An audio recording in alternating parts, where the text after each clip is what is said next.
Guys, magbubukas nga pala ako ng parcel. Alam niyo ba kung ano 'to?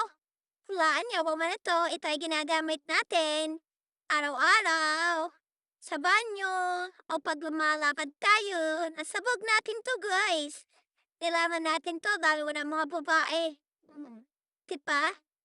Ang tagal kong magbukas ano, parang hirap kasing buksan, laki-laki 'no?